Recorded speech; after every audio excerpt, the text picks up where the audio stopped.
Bonjour à tous et bienvenue pour ce dernier webinaire pommes de terre de la journée.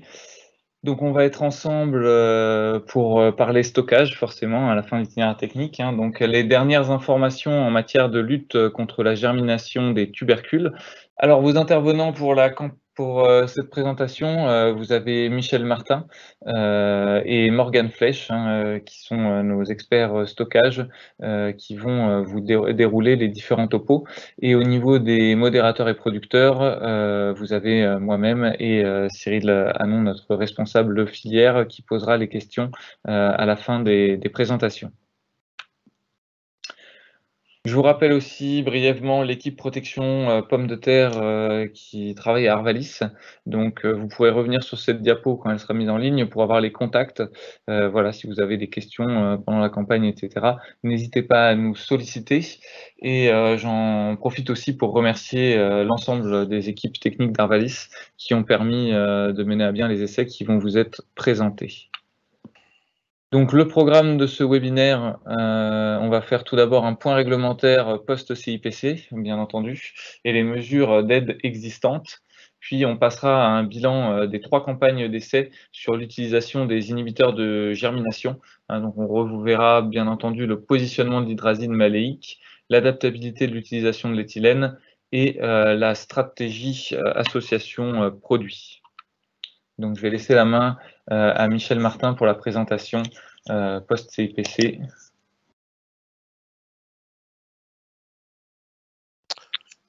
Merci François. Donc, je te remercie donc pour cette introduction. Donc, dans ces premières diapositives, effectivement, nous allons regarder un petit peu les différents éléments concernant cet aspect réglementaire post-CIPC, les aides existantes. Donc, sachant qu'on évoquera également un petit peu l'avenir d'une autre molécule et des évolutions réglementaires en ce qui la concerne. Tout d'abord, un petit rappel, hein. Bon là, je pense que vous tous qui êtes présents avez bien cela en tête, hein. Donc en ce qui concerne l'interdiction du chlorpropham, donc là c'est le CIPC est interdit d'utilisation en France depuis maintenant plus d'1 an. Donc les solutions alternatives ont dû déjà être mises en place l'année dernière, durant laquelle on avait une année de transition en ce qui concerne la LMR applicable sur les pommes de terre qui n'avaient pas bougé, étaient restées à 10 mg par kilo. On a eu quand même des efforts de la filière pour chercher malgré tout à prendre en considération le fait que le CIPC, c'est un produit quand même très rémanent au niveau des bâtiments de stockage et qui avait lieu de ne pas mettre à zéro cette LMR trop rapidement, et les travaux qui ont été réalisés durant les campagnes précédentes ont permis de constituer un dossier qui a été examiné au niveau européen pour fixer ce qu'on appelle une LMR temporaire, hein, donc LMRT, donc qui soit à un niveau suffisamment élevé pour éviter trop de problèmes dans les bâtiments de stockage. Cette LMRT donc a été votée officiellement et parue au journal officiel en fait au mois de février, là simplement cette année, donc pour une entrée en application à partir du début septembre, donc depuis quelques mois, 2 mois maintenant. Donc cette LMRT a été fixée à 0,4 mg par kilo, 0,4 ppm, donc c'est-à-dire une valeur 25 fois plus faible que la précédente LMR, donc de 10 ppm. Cette entrée en application et cette fixation de la LMR s'est accompagnée malgré tout elle a été conditionnée par la fourniture d'un rapport donc à la fin de cette année. Donc, c'est des travaux qui sont en cours d'achèvement pour faire un point sur le niveau d'atteinte des contaminations croisées dans les bâtiments de stockage, mais aussi chercher à donner des informations à la Commission sur le suivi et l'efficacité des opérations de nettoyage qui ont pu être mises en place dans les différents pays européens. Un petit rappel sur cette déclinaison qui a pu se faire donc au niveau français sur la mise en place donc d'un plan de surveillance, donc monitoring en anglais, donc qui a visé à peu près un objectif visé de plus de 1000 bâtiments au niveau européen, avec une répartition qui s'était proposée donc parmi les principaux pays contributeurs, producteurs de pommes de terre, donc notamment que sont la Belgique, l'Allemagne, les Pays-Bas et la France, avec une contribution souhaitée de la France de 350 échantillons, donc pour prélever dans des bâtiments, donc au cours de la campagne dernière, pour examiner le niveau de résidus qu'on était susceptible de retrouver dans les tubercules. Cette répartition au niveau France, elle s'est faite de manière la plus représentative des débouchés, des filières, des modes de stockage. Donc, il y a une répartition de ces 350 échantillons qui a été faite finalement entre, d'un côté, la pomme de terre de transformation représentée par le GIPT et la pomme de terre destinée au marché du frais, mais y compris l'export, donc confié au CNIPT. Donc, dans lequel vous voyez, on retrouve également les 60 échantillons destinés à l'export transfo, donc essentiellement à la friture, aux usines de frites situées en Belgique. Donc, il y avait un objectif donc de prélever ces échantillons dans les bâtiments de pommes de terre, donc non traités durant la dernière campagne, bien entendu, au CIPC, mais qui avaient un historique CIPC. Alors, je ne vais pas reprendre tous les résultats, on va aller directement aux conclusions de ce plan de surveillance, donc qui vont être inclus dans le rapport finalement global européen, qui est en cours de finalisation. Bon, on s'aperçoit que la contribution de la filière française, donc elle a été calée, donc bien calée au cahier des charges de la PVC, avec notamment un nombre d'observations supérieur aux attentes, puisque on est au lieu des 350 échantillons qui étaient souhaités, c'est pratiquement 400 échantillons qui ont été analysés et qui vont rentrer dans la base de données européenne. Donc, le conforme également au cahier des charges, puisque là, il y avait lieu de suivre également des modalités en termes de prélèvement d'échantillons dans les bâtiments de stockage. Ce qui a été fait, il y a eu également des techniciens qui ont été spécialement formés, suivi une formation pour faire respecter au mieux ce cahier des charges. Et donc, le résultat, donc sur ces mesures de résidus qui ont pu être faites, bon, on est à la fois au départ plutôt satisfait, puisque il y a quand même pratiquement 40% des échantillons collectés, donc près de la moitié, hein, donc près d'1 sur 2, qui ne présentaient pas de résidus, hein, donc absence totale de résidus dans un cas, quasiment un cas sur 2.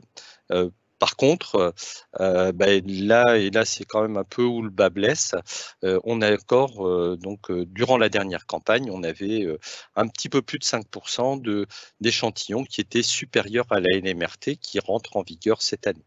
Donc, dans les cas de cette année, ces pommes de terre qui seraient supérieures à ces 0,40 mg par kilo, désormais ne seraient plus commercialisables, puisqu'ils dépasseraient la NMR temporaire.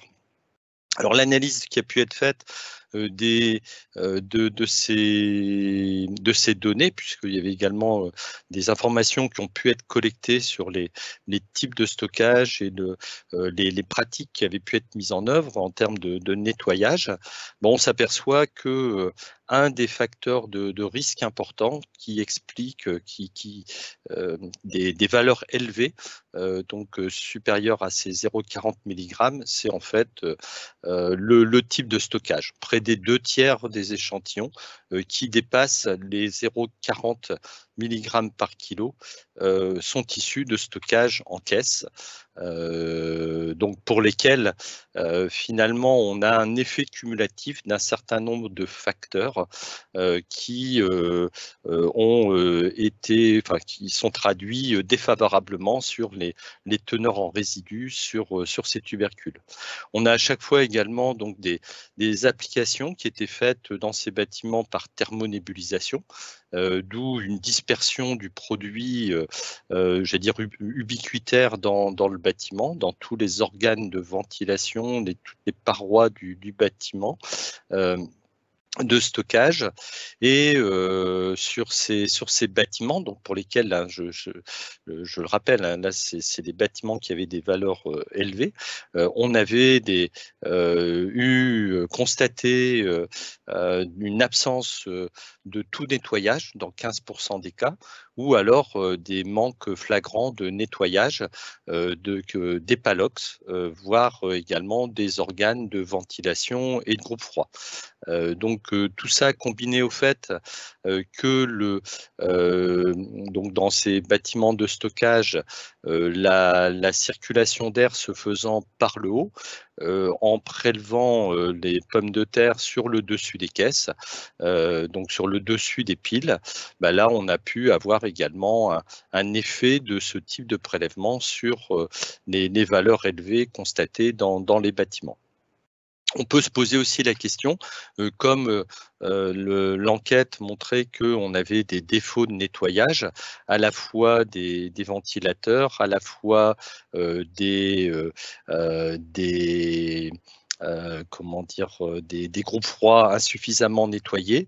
On peut se poser l'effet de dissolution également d'utilisation des dépôts résiduels par les nouveaux inhibiteurs de germination appliqués par thermonébulisation, tels que le 1,4-DMN par exemple, hein, sur lesquels il y a eu beaucoup d'échanges durant la campagne dernière autour d'un possible effet de dissolution des cristaux de CIPC.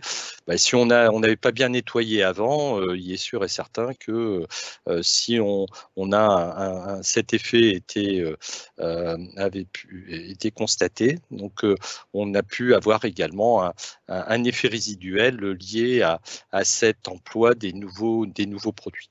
Donc là, c'est plutôt les mesures qui seront faites durant la campagne à venir qui permettront de vérifier ou pas le déclin ensuite de ce risque. Donc là, c'était les principaux facteurs de risque, donc qui montrent que effectivement, il y a quand même une problématique qui était, en tout cas durant la campagne dernière, donc quand même encore assez prégnante en termes de nettoyage des installations et voire de rénovation de certaines installations.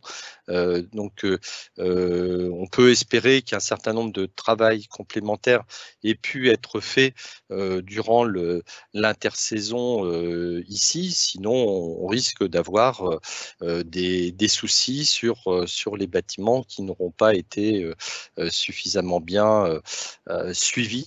Donc pour éliminer ces traces de CIPC encore présents. Donc si on prend les principales préconisations donc sur les suites, c'est tout dès que ce sera possible. Bon là maintenant la campagne est entamée, mais n'hésitez pas, même si il reste encore des choses à faire, à compléter le nettoyage dès que possible, notamment de ces stockages caisses, donc en portant une attention toute particulière au Palox. C'est fastidieux, mais effectivement, là, ça peut être utile. Et au niveau de ces caisses également, de ne pas hésiter à les aérer au maximum, hein, dès que possible. Hein. Donc là, dès que vous allez sortir quelques tonnes de vos frigos, n'hésitez pas à maintenir ces caisses à l'extérieur dans un endroit bien aéré pour faire en sorte que le CIPC puisse s'évacuer. On avait mesuré la possibilité effectivement d'élimination un peu de CIPC par ce biais-là, mais ça demande un certain temps, ça ne se fait pas en 3 jours. Et donc, il y aura un nouveau plan de surveillance qui va se mettre en place cette année pour suivre l'amélioration de cette situation dans le temps. Donc là, au niveau de la Commission européenne, hein, donc il y a une demande un rapport annuel pour pouvoir suivre et faire évoluer la LMR temporaire autant que faire se peut, quoi. Donc, sachant que la Commission a quand même des ambitions de faire en sorte que ça puisse se faire dans un pas de temps le plus court possible, quoi. Donc, on a toujours également dans les situations, alors quand on a un bâtiment neuf, c'est les nettoyages, tout ça, c'est plus ou moins facile. Il est sûr et certain que sur des bâtiments un peu anciens où, par exemple, on a aussi une présence importante de bois pollué ou des ventilateurs anciens avec du CIPC collé sur les pales dans les moteurs, les groupes froids, il peut y avoir intérêt à rénover aussi ces installations vieillissantes ou trop contaminées par le CIPC. Aussi, il ne faut pas hésiter à chercher à profiter au mieux des aides à l'amélioration des bâtiments de stockage qui ont été lancés cette année. Alors, peut-être un petit peu trop en décalé, puisque ce sont des aides qui se font par le biais des régions. Donc, on a des appels à projets qui ont été lancés dans les régions Hauts-de-France, en Nord-Pas-de-Calais et en Picardie, mais également dans la région Grand Est, donc plus spécifiquement en Champagne-Ardenne. Ces plans d'aide se font au travers d'une articulation sur des fonds européens du FEADER, ce qui nécessite, c'est vrai, une certaine rigueur dans le traitement des dossiers dans le cadre de leur constitution. Mais il n'empêche, donc là, ce sont des aides qui sont ouvertes, dans lesquelles on a une liste quand même très importante d'équipements éligibles. Donc au niveau de la rénovation des bâtiments, donc qui peut porter sur la rénovation des parois, des sols, l'isolation, l'étanchéité. Donc,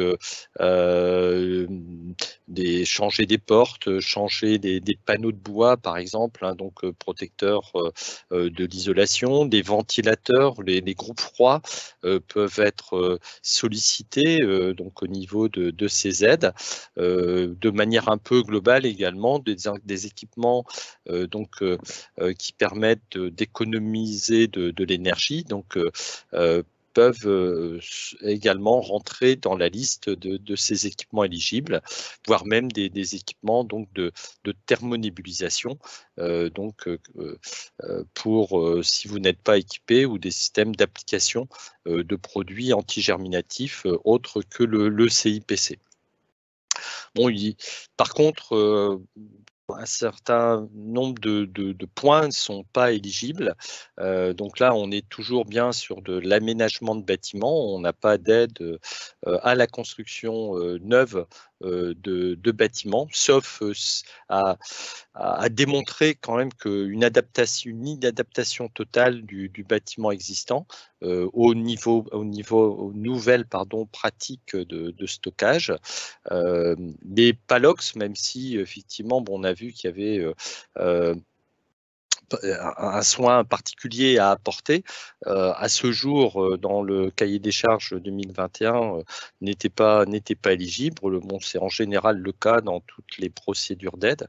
Donc là, il y a quand même quelques points, donc notamment des dépenses de démontage et de démolition ou l'achat de matériel d'occasion qui n'est pas éligible. Mais ces mesures d'aide peuvent être quand même intéressantes puisqu'on a des taux d'aide potentiels assez élevés, donc qui vont de 25% pour la région Grand Est à jusqu'à 40% pour les Hauts-de-France, avec des planchers assez bas, donc 4 000 €, 6 000 €. Oui, là, oui, j'ai mis un 0 de trop, je suis désolé. Bon, là, ça va être difficile de corriger, mais dans l'état, mais oui, c'est 6 000 € dans la région Grand Est. Bon, je viens de m'apercevoir de l'erreur, excusez-moi. Donc, les plafonds, là, sont de 50 000 et 100 000 €, donc en fonction des régions. Ces dossiers, comme je le disais, supposent quand même de remplir un certain nombre de documents et il existe également des critères de sélection et de priorisation des dossiers, alors qui sont variables un petit peu en fonction des régions. Je vous laisserai, je redonnerai le lien tout à l'heure vers les sites dans lesquels vous pourrez récupérer l'ensemble de ces informations, mais donc qui ont trait à des performances sociales, économiques, environnementales pour les Hauts-de-France, et également des éléments plutôt qui concernent l'installation, la préservation de l'emploi, les démarches collectives. Est-ce que le projet est en lien avec des démarches collectives, par exemple pour la région Grand Est, ou également dans quel système d'exploitation s'insèrent ces demandes d'aide.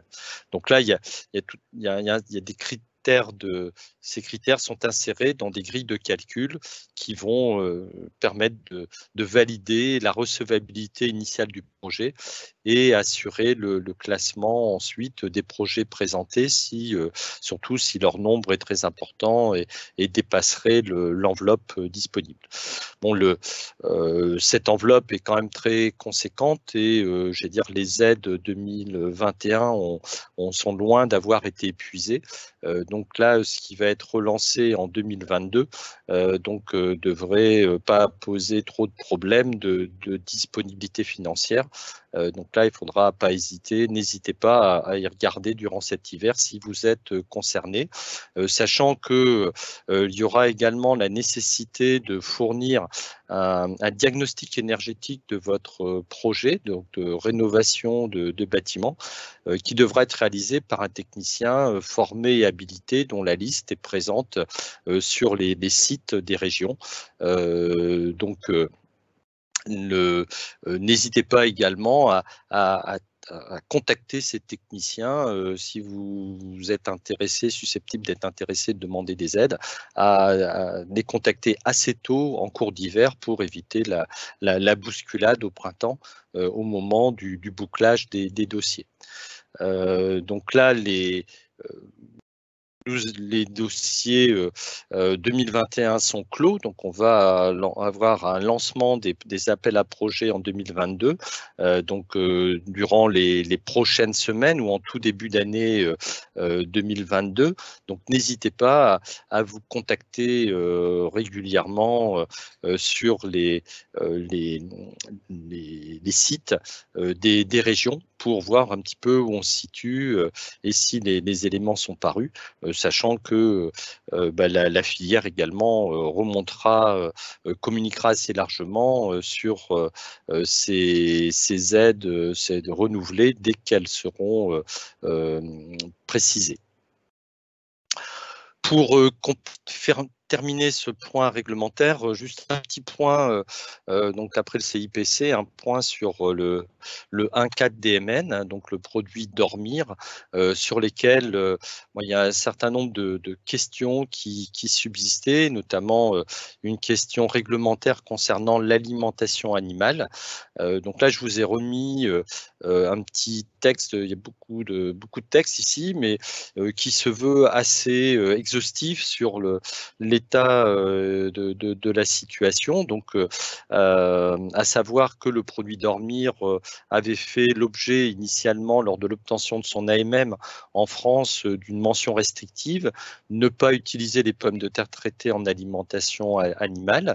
De ce fait, la société Dormfresh a établi un dossier technique, donc qui, pour fixer, donner des informations sur le risque de contamination des produits animaux lorsque ceux-ci étaient nourris avec des tubercules ou des coproduits traités avec du diméthylnaphthalène.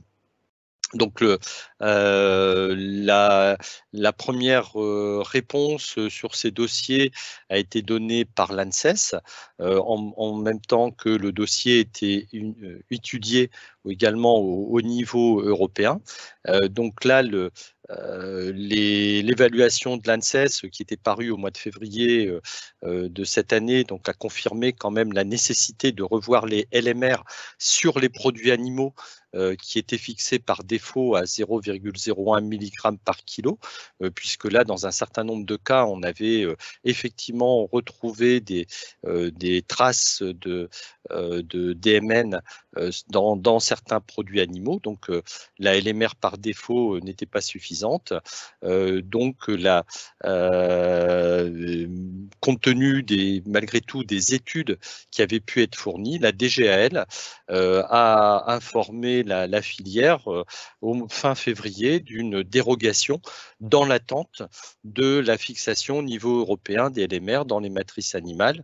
Donc, compte tenu du fait que l'EFSA avait travaillé déjà sur ces données et a montré qu'il n'y avait pas de souci en termes d'évaluation du risque pour le consommateur ultérieurement, donc en modifiant ces LMR par défaut sur les produits animaux. Donc là, ce point devait être en cours, être discuté ici sur ce début de semaine. Donc là, pour l'instant, il faut attendre la parution quand même des comptes rendus, donc de la séance du SCOPAF de cette semaine, qui devait valider cette évolution de LMR avec une entrée en vigueur prévisionnelle au printemps 2022. Mais jusqu'à cette date, où on aura également l'entrée en vigueur de cette évolution réglementaire, on peut, par le biais du courrier dérogatoire de la DGL, orienter des tubercules traités dormir vers l'alimentation animale. Voilà pour ce point un petit peu réglementaire, peut-être un peu, j'espère pas trop fastidieux. Je vais passer maintenant la parole à Morgane qui va vous faire le point sur les expérimentations inhibiteurs de germination que l'on a pu mener à Arvalis. Oui, alors bonjour à tous. Donc, comme l'a dit Michel, je vais maintenant passer sur le bilan des essais qui ont été réalisés au cours de ces dernières années. Alors, en commençant tout d'abord par l'hydrazine maléique. Alors, juste essayer de bien passer la diapositive. Voilà. Donc, pour l'hydrazine maléique, c'est un bilan sur 3 campagnes successives d'essais qui ont été réalisées, dont l'objectif était d'étudier le positionnement d'un traitement hydrazine maléique sur l'efficacité antigerminative en cours de conservation. Donc, pour ce faire, on a étudié 3 variétés. En l'occurrence, pour cet essai, c'était des variétés féculières, Amila, Captavandel et Cardal. Et on a appliqué l'hydrazine maléique sur ces 3 variétés à 3 dates d'application différentes. Donc, il y avait une première date d'application mi-juillet, une autre début août, et enfin la dernière plus tardive, fin août. Et sur ces 3 années d'essai, on a étudié le rendement qu'on a obtenu sur chacune de ces variétés, sur chaque sur chaque application, et également les notations d'efficacité antigerminative sur ces modalités-là, après un stockage à 7 degrés. On a également étudié les résidus d'hydrazine maléique obtenus après ces applications-là. Alors, tout d'abord au niveau du rendement à 17. Donc, si on regarde la première année en 2018 d'essai, notre témoin non traité avait un rendement à 65,2 tonnes par hectare. Mi-juillet, on était au même niveau de rendement. Début août, on avait un rendement à 64 tonnes et fin août, on était un petit peu supérieur à 66,5 tonnes par hectare. Donc là, c'est l'application début août qui avait un rendement un petit peu inférieur par rapport à notre témoin non traité. Pour l'année d'essai réalisée en 2019, notre témoin non traité avait un rendement à 32,1 tonnes par hectare. Mi-juillet, on était à 32,5 tonnes. Et c'est les applications réalisées début août, on avait un rendement inférieur à 29,5 tonnes. Et fin août, on était à 30,1 tonnes. Enfin, en 2020, notre témoin était à 32,6 tonnes par hectare. Et c'est l'application mi-juillet qui a eu un rendement inférieur à 30,5 tonnes. Donc au final, si on regarde sur ces 3 ans d'essai, une fois c'était début août où on avait un rendement inférieur, la deuxième année c'était début août et fin août, et la dernière année c'était mi-juillet. Donc au final, on n'a pas vu de différence significative de rendement en fonction des dates d'application.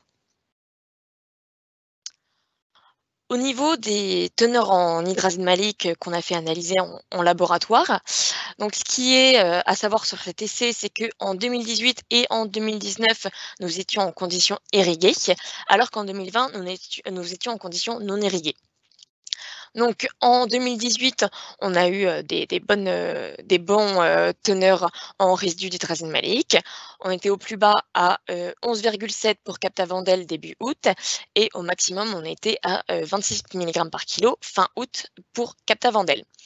En 2019, on a également eu des taux corrects de résidus, en étant au plus bas à 9,3 mg par kilo pour Amila fin août et au maximum à 14,9 pour la Cardal début août.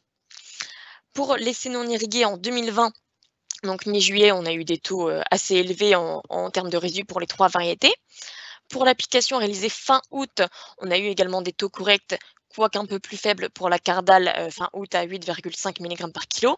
Mais c'est surtout l'application début août, on a eu des résidus beaucoup plus faibles, où là on était entre 5,8 mg par kilo à 8,1 mg par kilo. Donc sur cette application-là, on était dans des conditions correctes d'application, mais c'est surtout qu'on avait eu des jours très chauds un petit peu auparavant cette application-là. Donc on était sur des plantes qui étaient stressées et forcément une plante qui est stressée absorbe moins bien l'hydrazine maléique. Elle n'est pas en état de pouvoir c'est pas les bonnes conditions d'application du produit, mais c'était également le but de cet essai. Donc maintenant au niveau de l'indice de germination, donc c'est un indice qui est calculé en fonction du germe le plus long présent sur chacun des tubercules. Donc cet indice va de 0 à 100, 100 étant le maximum de cette échelle. Donc on a analysé ces 3 variétés sur les 3 ans après 6 mois de stockage à 7 degrés. Donc ce qu'on peut remarquer, c'est en 2018, tout d'abord, on a les variétés Amila et Cardal. On peut observer que l'application fin août, donc qui est ici en vert, on peut remarquer que cette application fin août a une moins bonne tenue en cours de germination que les 2 applications plus précoces. En 2019, on peut également voir ça sur les 3 variétés, où l'application fin août, on a une moins bonne tenue de la germination.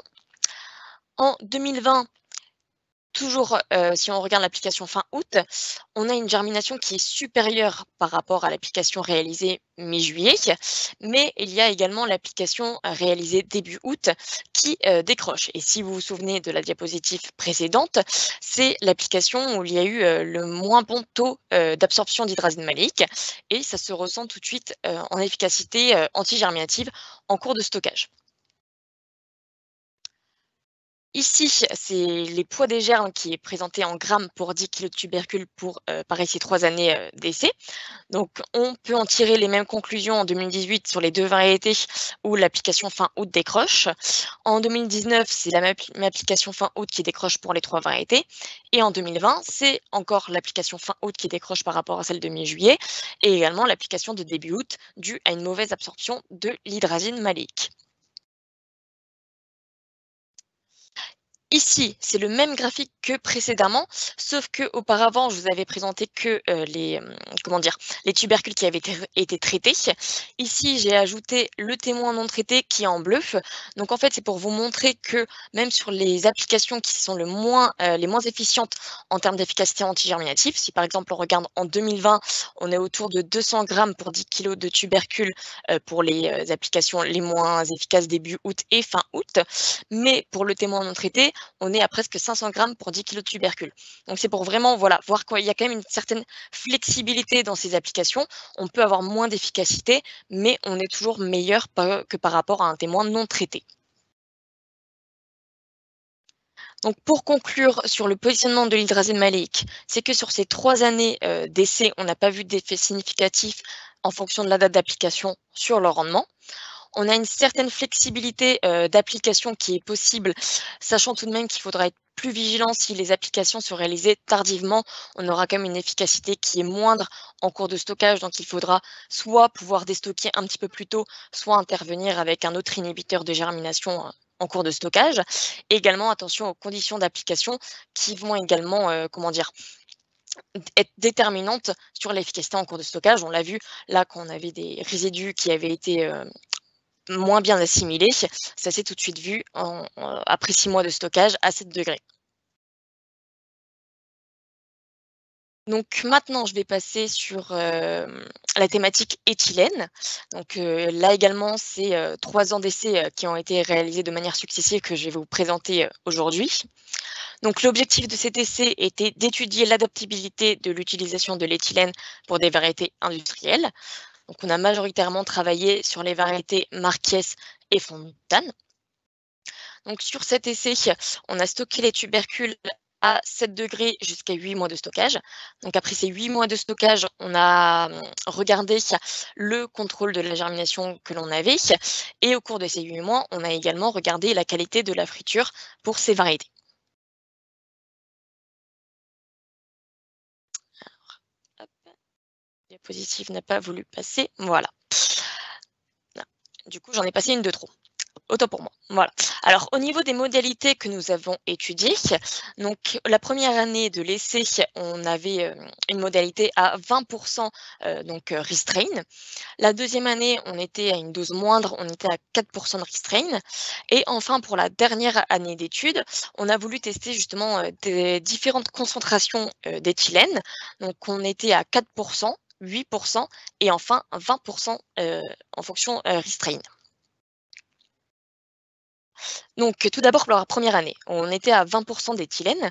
Donc, on a l'indice de germination qui va toujours de 0 à 100, qu'on a fait les notations après 8 mois de stockage, après 7 à 7 degrés. Et on a eu toujours une bonne tenue du taux de CO2 tout au long de ces 8 mois de stockage. Donc ici, on a l'éthylène en bleu et la référence à l'époque CIPC en rouge. Donc ce qu'on peut constater, c'est que globalement, on a une bonne tenue de la germination. On est toujours un petit peu supérieur avec la modalité éthylène comparé à la modalité CIPC, mais on est généralement à un indice de germination qui est inférieur à 20, donc globalement un indice qui est plutôt bon. On a par contre Innovator qui va jusqu'à l'indice de 100, donc qui décroche complètement avec la modalité éthylène. Au niveau de la coloration pour cet essai-ci à 20%, donc tout d'abord avec la variété Marquies, donc tout au long de ces 8 mois de stockage, la coloration n'a pas évolué. On est resté sur des colorations très claires, que ce soit avec la modalité donc éthylène en bleu ou CIPC en rouge. Donc vraiment sur cette variété, on n'a pas eu de problème.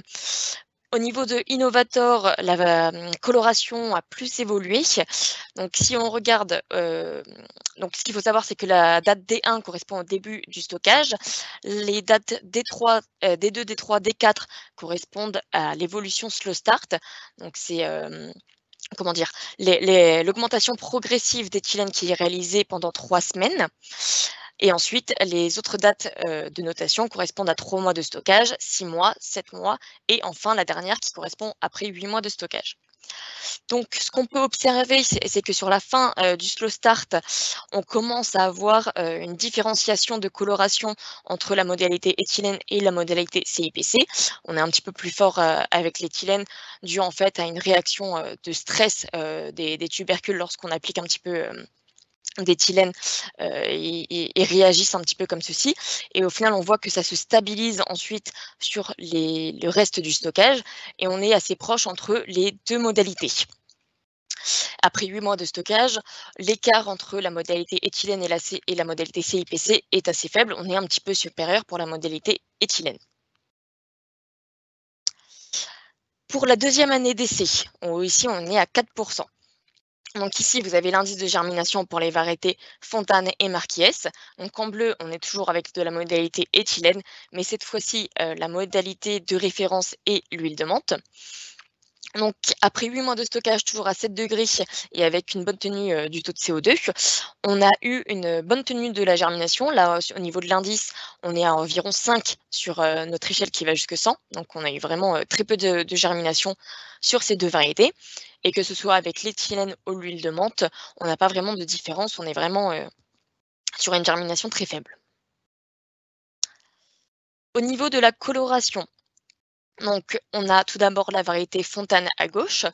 Donc ce qu'on peut observer, c'est un petit pic de stress de coloration en début décembre, donc qui est toujours une petite réaction des tubercules au début de l'application de l'éthylène. Et on voit que ça se stabilise par la suite et sur les mois qui suivent, c'est cette notation, on est proche en termes de coloration pour la modalité bioxème et éthylène, sur une coloration très claire. Et à partir de juin, on commence à voir une augmentation de la coloration pour les deux modalités, mais qui est plus importante pour la modalité qui est traitée avec de l'éthylène. Pour la variété Marquies, on n'a pas le petit pic de stress comme on peut voir avec la variété Fontane. On a une augmentation de la coloration qui est plus progressive, mais qui commence un petit peu plus tôt. Et par contre là, pour la modalité bioxème en bleu, on n'augmente presque pas en termes de coloration, c'est uniquement la modalité éthylène qui augmente. Pour cet essai, on s'est également intéressé à l'effet potentiel d'un reconditionnement. Donc, c'est-à-dire que en juin et en juillet, on a fait 2 reconditionnements. Hop, vous avez ici les flèches. Donc, de début juin à mi-juin, on a placé les tubercules à température ambiante pendant 15 jours et on remarque que au niveau de la coloration, on arrive à diminuer la coloration de la variété Fontane au niveau de la modalité traitée au bioxème. Pareil pour le deuxième reconditionnement fait de début juillet à mi-juillet. On arrive à diminuer la coloration pour ces variétés, mais de manière moindre. C'est qu'en fait, on a remarqué qu'on pouvait avoir un effet positif d'un reconditionnement, mais que si on attend un petit peu trop longtemps et que la coloration est trop intensive, on n'arrivera pas à la rediminuer de manière trop forte. Il y aura quand même un effet, mais cet effet est moindre. Enfin, pour la dernière année d'essai. Donc ici, on a comparé 3 concentrations différentes d'éthylène à 4%, 8% et 20%. Et ici, je vous ai présenté les poids des germes en grammes pour 10 kg de tubercules. Donc si l'on regarde tout d'abord la variété Fontane, on peut observer qu'on a une différence entre la quantité d'éthylène appliquée sur l'efficacité de germination. Si on regarde par exemple à 4%, on a une quantité de germes qui est à environ 170 grammes pour 10 kg de tubercules. Lorsqu'on a 8%, on est plutôt à 85 grammes de germes. Et enfin à 20%, on est à 60 grammes de germes. On est presque proportionnel entre la quantité d'éthylène qu'on applique et la quantité de germes. On a un peu, voilà, c'est cet effet marche d'escalier. Si l'on regarde pour la variété Marquies, on a ces mêmes paliers. Hein, plus on a d'éthylène, plus on sera efficace pour tenir la germination. Mais si l'on regarde l'échelle, au niveau de Marquies, on est à une échelle qui est très très faible. Là, on est au maximum à 0,4 grammes de germes pour 10 kg de tubercules. Donc une différence entre Marquies et Fontane. Là, on est toujours après 8 mois de stockage à 7 degrés. Au niveau de la coloration, donc ici, on a toujours étudié la coloration tout au long de cet essai. Par contre, ici, on n'a pas vu de différence nette entre les modalités. Pour la variété Fontane, on peut voir en violet, donc qui correspond à l'éthylène à 20%. On peut voir un léger pic par rapport aux 3 autres modalités, mais qui au final ne se maintient pas sur le reste du stockage. Donc voilà, ici, on n'a pas réussi vraiment à distinguer une modalité qui avait une coloration meilleure ou moins bonne justement par rapport aux autres.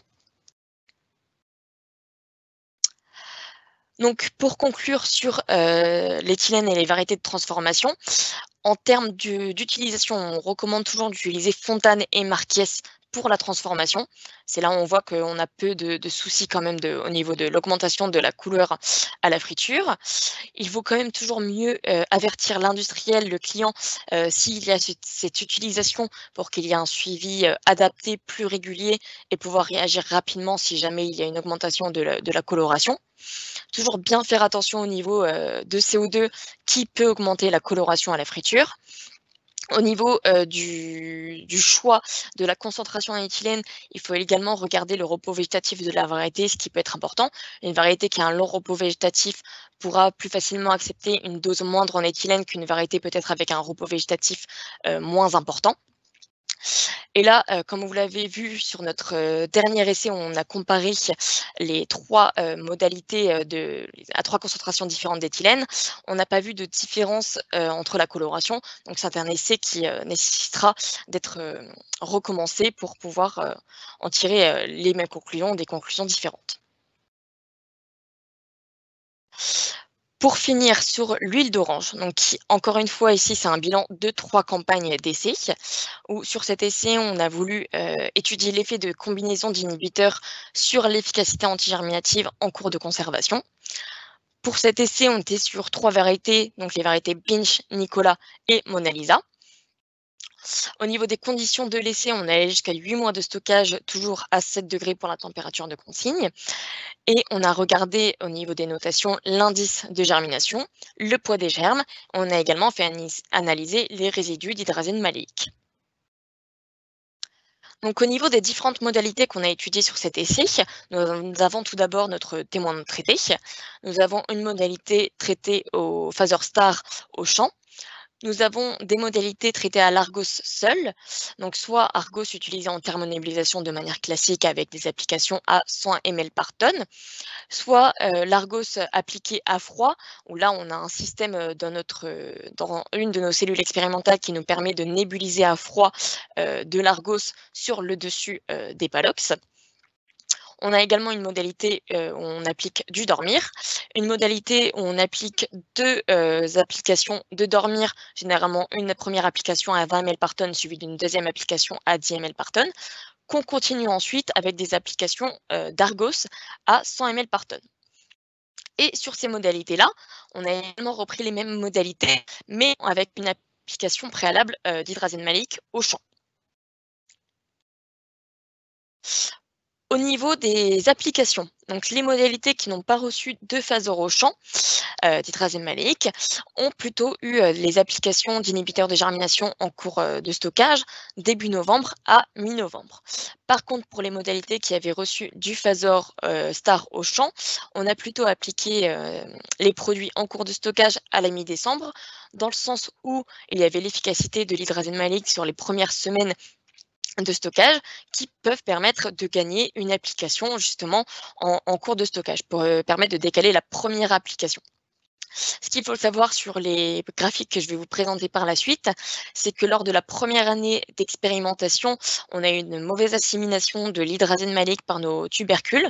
Donc, on avait des résidus qui étaient inférieurs à 5 mg et on l'a tout de suite vu sur les notations qu'on a réalisées sur la germination qui dépassaient complètement ce qu'on aurait pu attendre pour ces modalités. Donc, c'est pour ça que c'était représentatif et que je ne les ai pas présentés dans les graphiques que je vais vous présenter par la suite. Donc au niveau de l'indice de germination, donc ici on a pris 8 mois de stockage à 7 degrés et là c'est l'état germinatif moyen pour les 3 variétés étudiées ainsi que les 3 années d'essai. Donc, ce qu'on peut noter sur cet essai, on peut rapidement voir que les deux modalités Argos appliquées à froid ont tendance à un petit peu décrocher par rapport aux autres modalités. Là, on est plutôt à un indice de germination autour de 70, que ce soit pour une application par terre en nébulisation ou une application à froid en nébulisation à froid. Ce qui est intéressant à voir, c'est que lorsque on a appliqué de l'hydrazine maléique au champ au préalable, on arrive à nettement mieux contrôler la germination après 8 mois de stockage. Donc, toujours pour les deux applications d'Argos. Donc, il y a cette partie qui est intéressante à regarder. On peut également voir que ici, le phasor star n'a pas une grosse différence entre le phasor suivi de l'application d'Argos. C'est parce que, comme je vous l'ai expliqué auparavant, les modalités qui ont reçu du phasor au préalable, nous avons effectué les applications d'hydrazine maléique, les applications d'Argos et des autres produits plutôt à la mi-décembre. Et en fait, ce qui s'est passé, c'est qu'entre-temps, les germes ont eu le temps de se développer. Et on s'est aperçu qu'avec l'Argos, c'était plus compliqué de nécroser les germes une fois qu'ils étaient un petit peu installés, plus développés. Donc là, ce qu'il faut plutôt faire, c'est d'appliquer sur des jeunes germes pour pouvoir les nécroser et avoir un contrôle de la germination. Au niveau du dormir et du dormir suivi d'application avec de l'Argos, on constate également l'effet de l'hydrazine maléique quand on l'applique au champ au préalable. Et ce qui est également à savoir pour ces deux modalités, dormir et dormir suivi de l'Argos, c'est qu'il y a les applications réalisées sur la première année où la germination, en fait, lors de la première année de l'essai, la germination a été plus forte. Donc, c'est pour ça que la première année a tendance à tirer un petit peu cette moyenne par le haut, sachant que cette première année, je ne l'ai pas prise en compte pour les autres modalités qui ont contenu du phasor, comme il y a eu une mauvaise assimilation et que ce n'était donc pas représentatif. Également, au niveau du poids des germes pour cet essai, on voit les mêmes conclusions avec l'Argos qui a tendance à un petit peu décrocher lorsqu'il est appliqué seul comparé aux autres modalités. Et on arrive à en avoir un contrôle de la germination beaucoup plus intéressante lorsqu'on a une application d'un antigerminatif préventif au préalable. Donc, pour conclure sur l'huile d'orange, après ces 3 campagnes d'essai, l'huile d'orange, c'est plutôt un antigerminatif à appliquer relativement tôt sur des jeunes germes pour réussir à les nécroser correctement. Sinon, après, c'est plus compliqué une fois qu'ils sont installés de les nécroser jusqu'à leur base. Il y a donc l'intérêt de combiner les différentes solutions qui sont disponibles, notamment avec l'effet préventif et curatif de ces différentes solutions.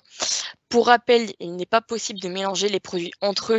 On peut les appliquer ensemble sur une campagne, mais pas au cours d'une même application. Et toujours de bien faire attention aux conditions d'application pour avoir une meilleure efficacité. Donc, ça marche pour tous les produits. Également, comme je vous l'ai présenté sur l'hydrazine maléique, où la première année, on a une mauvaise assimilation et on n'a pas du tout eu l'effet escompté après 8 mois de stockage. Je vous rappelle donc les personnes à contacter suite à cette session, hein, donc vous allez pouvoir les retrouver comme l'ensemble des présentations et du webinaire en ligne sur notre chaîne Arvalis sur YouTube.